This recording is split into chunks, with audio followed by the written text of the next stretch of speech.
If you live alone or you spend a lot of time alone, whether it's in your own home or you're outside doing things, think about this. What if you had a bad fall? Or all of a sudden you got lightheaded and dizzy? Or heaven forbid you started feeling chest pains? What would you do? Or maybe better yet, what can you do to get help fast?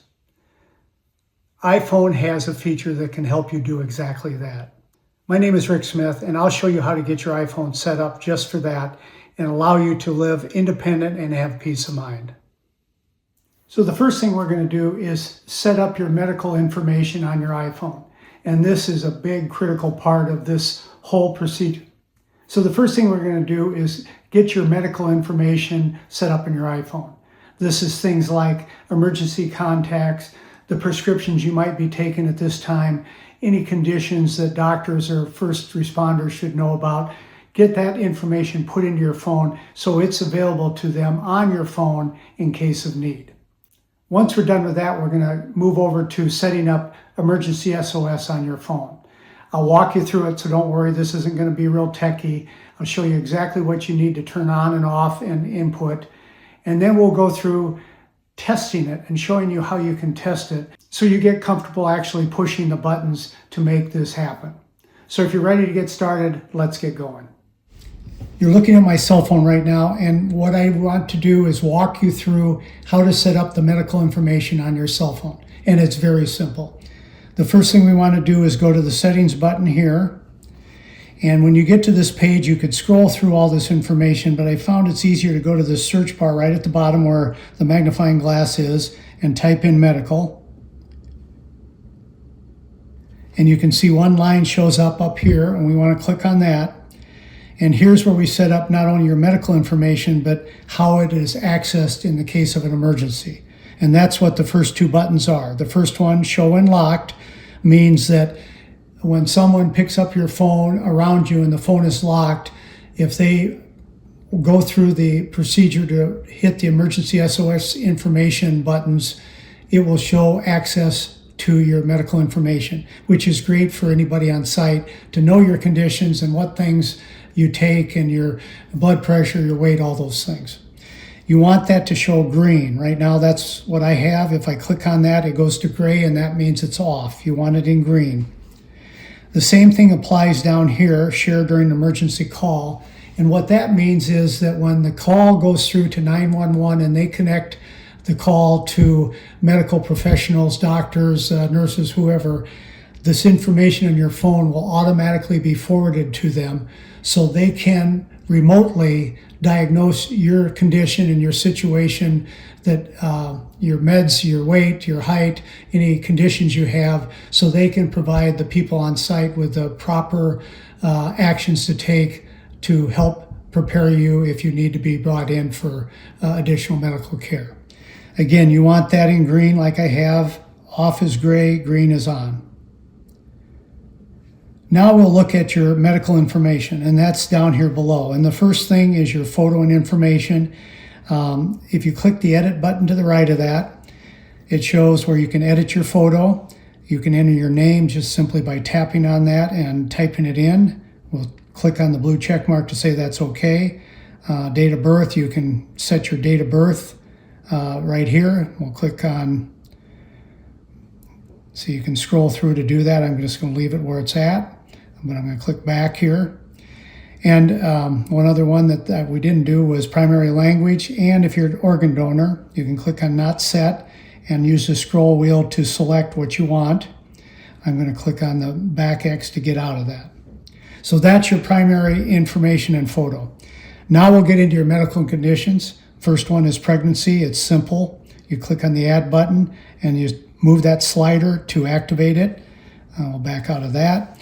Medications, you can see I have one listed here. If you have multiple medications, you simply open up this button and you type them into this box here and hit the check mark.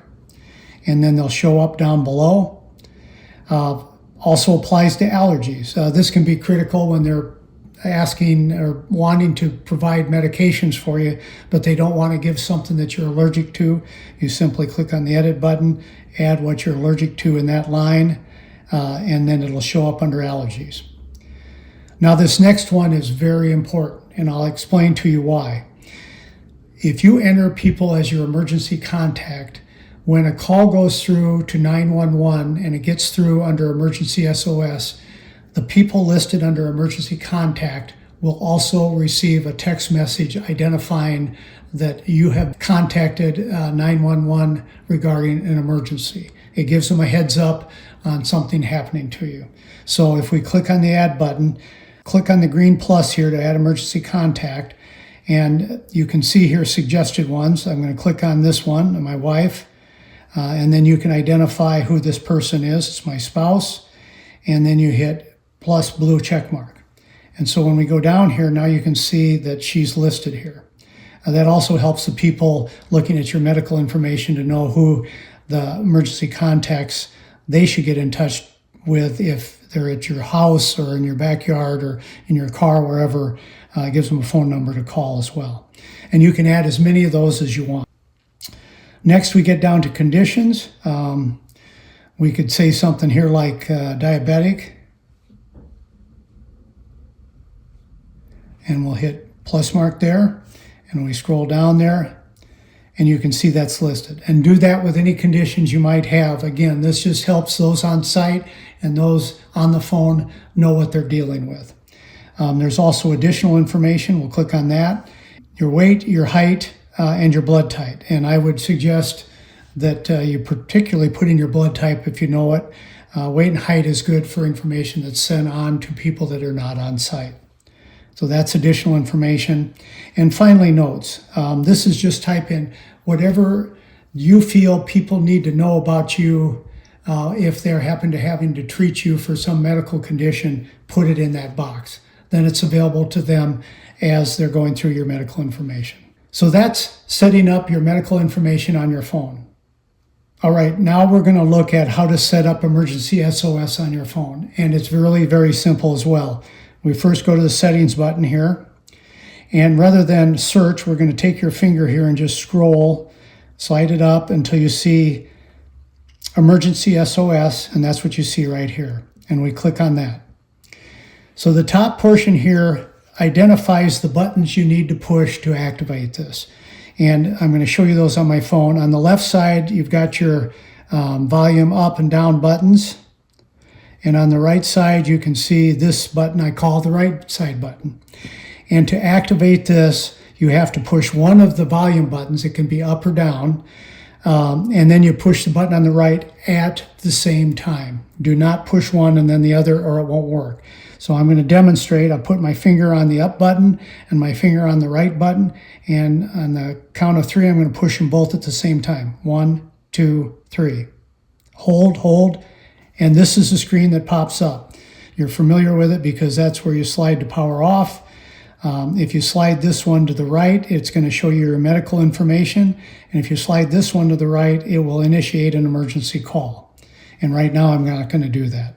So there are a couple other ways to do this rather than just holding those buttons until that screen appears. There's one that's call, withhold, and release. And if you continually push these buttons past that screen, it will automatically initiate the call. So I'm going to demonstrate that to you. So we're going to do it again. I'm holding both, and we just keep holding it. And now you can see the countdown going. I'm still holding.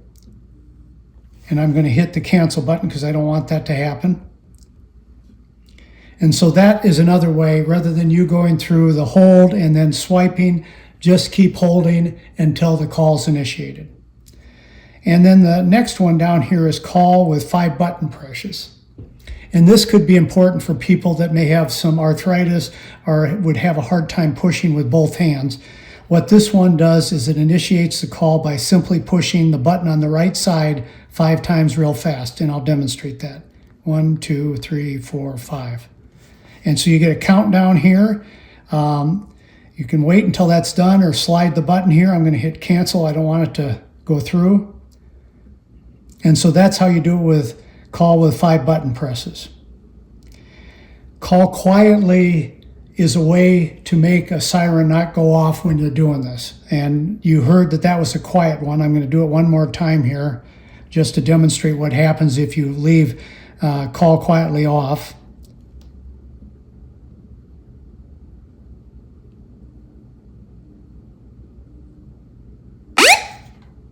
kind of an obnoxious noise. So if you don't want that to happen, you want to slide that to green so it's called quietly. And this last setting here, call after a severe crash. Apple's iPhones have a method inside them that it understands when its velocity is stopped abruptly.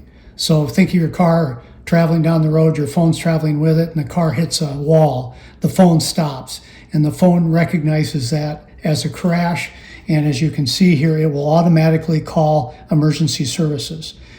That's your choice to turn on or off. I always turn it on because that way, if I did have a car crash and I was by myself, I'm automatically having someone contacted that I don't have to do. And finally here, you can see it shows the emergency contacts. You can set them here if you want to, but we've already set them. And so that's how you can also set emergency contacts, your spouse, children, a friend, whoever you want to contact in event of emergency. So there you have it. We've now set up your iPhone to be that emergency tool that you can carry with you all the time and give you the peace of mind that you can continue to live your independent life. If you enjoyed this video, give me a thumbs up. And if you're interested in any other videos such as this, please leave a comment in the comment section and I'll see if I can put it together for you. In the meantime, stay safe.